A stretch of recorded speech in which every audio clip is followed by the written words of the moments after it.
Joined by the Tories' Peter Bone and Labour's Anna McMorrin and the SNP's Drew Hendry. Peter Bone, I imagine you must have grimaced when you heard Mrs May say that Chequers is very far from a dead parrot. It is alive and well. Well, I think it is a dead parrot, but I think the EU have told her it's a dead parrot too. The really good news was the Prime Minister said, we'll come out of the EU on the 29th of March, we'll end the free movement of people, we'll not give billions and billions of pounds each and every year to the EU, and we'll make our own laws in our own countries judged by our own judges. If she delivers that, she'll become a national hero. We've just got to wait and see whether that's possible. Theresa May is going to become a national hero. If she delivers what the people voted for. These guys made some comeback. Wow. Oh no! I've already said we're ready to build a statue to her in Wellingborough. She just has to deliver on what she said in today's PMQs that she is going to deliver. Okay. Good luck to her. Stonemasons in Wellingborough stand by. Anna McMorrin, I suppose from your party's point of view, also you have to grimace a bit because Mrs May pretty much categorically now has ruled out the option of another referendum. Not happening. Well, look, she really is on the ropes at the moment. We're just a few months away from March the 29th. No clearer to any sort of deal, and a real issue across her Achilles heel, Northern Ireland. You know, it is a disaster. I see the only democratic way forward is that people's vote, and I think she's changing. Things are changing every day, and I absolutely see that. We're going to see 100,000 people up and down the country coming to London from all walks of life on Saturday, demanding that say, that democratic say. So in the spirit of clarity, does Labour actually back a referendum? Yes, we had it, absolutely. We had that agreed at conference. If you read the motion that was agreed at conference, that is what was agreed. Okay, Drew Hendry, in the spirit of clarity, you guys in the SNP must be rather hoping that the EU get their way and manage to get a line, a new border of sorts down the Irish Sea, because according to Ruth Davidson and David Mundell, that puts rocket boosters under Scottish independence. Well, Ruth Davidson and David Mundell talk about resigning. There's chaos in the cabinet. Tory civil war is going on at the moment. What we in the SNP want to see is what's best for not only for Scotland but for the rest of the UK. We want to see a solution to this issue. So far what we've seen is no hint of anything coming out of this that's going to be in any way acceptable. There is no deal that can be a good deal by the government's own figures on this. Every single indicator shows a bad deal, going right to the worst option, which is a no-deal Brexit. 9% off our GDP, £2,300 off household incomes. That's simply not good enough to be staring at this point. Peter Bone, we hear sort of growing talk of maybe we're now moving towards no deal. I gather the French government this lunchtime have actually published a draft no deal bill, but I'm guessing you're pretty relaxed about that. Well, I'm very relaxed about that. 163 days to go. There's an act of Parliament that says we will come out on WTO rules. That's how we trade with most of the world. And well, you said they're very happy to give £39 billion of taxpayers' money to the EU in return, perhaps for nothing. If there is no deal, and obviously hope we get, if we get a good deal, that is great. But if not, we're going to be straight away £39 billion better off. There's a lot of things we could do with that £39 billion.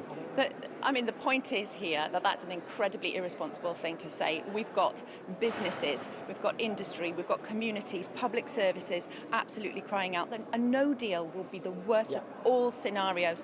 Civil contingency planning. There will be car parks. There will be car parks, borders, ports, there will be queues.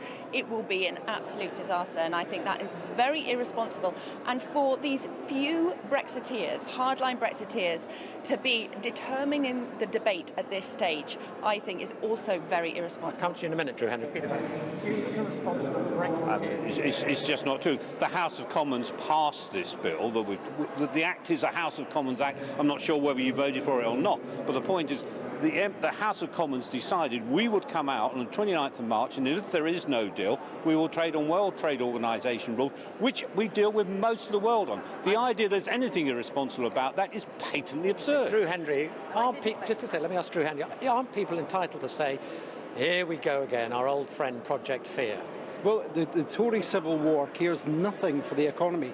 In Scotland alone, according to figures from the Fraser of Allender Institute, there's 80,000 jobs that are put at risk by a hard Brexit. This isn't scaremongering. Every single industry body in the UK has come out and said this is going to be bad. There are dire consequences of a no-deal Brexit. Okay. There is no deal that can be good, but no deal is a disaster. Okay, one idea that is now being mooted, it seems, by Mr. Barnier is of extending transition. You buy more time to get round the backstop problem. Good idea? Well, I think they need to come to a solution. The best option is to stay in the single market and the customs union. That's what would protect people's jobs and livelihoods and protect business and make sure that we're able to get a solution to the Irish border problem. Anything less than that is going to be a bad deal. So I think anything that gives them time to come to that conclusion is going to be a good move. Because your party, I think, backs an extended transition, so presumably you should be quite supportive of the idea of another year inside the EU.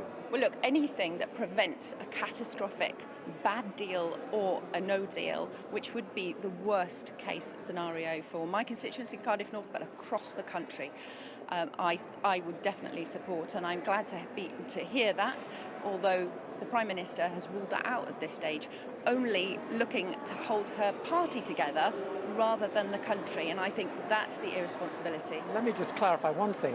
I don't think Mrs May actually has ruled out a transition. She said it's not their plans, etc., but just talking to folk in government, they have not ruled it out. Should they? Well, we don't know what's going to be if an agreement is done, what it's going to say. But I think the British people were pretty mad if we continued to stay in the European Union for any longer. Most people say more than 2 years since the referendum and we're still in the European Union. How's that, Peter? Just get on and get us out of the EU. That's what people on the doorstep say. But why not if we're struggling to reach a deal? This is such a big decision. Why not just step back, take a breath, take more time? I'll tell you why.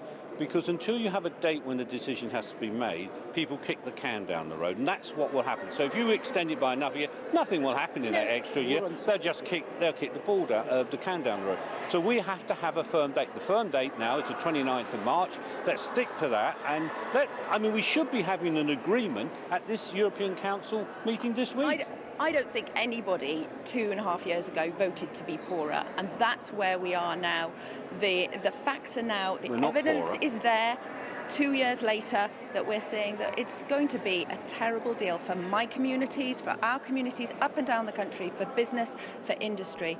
So we need to do the right thing for the country now and put the country first rather than the Conservative Party. And Drew Henry, how seriously did you take the claim by Mrs May that on current trajectory the EU's plans would lead to the breakup of the UK?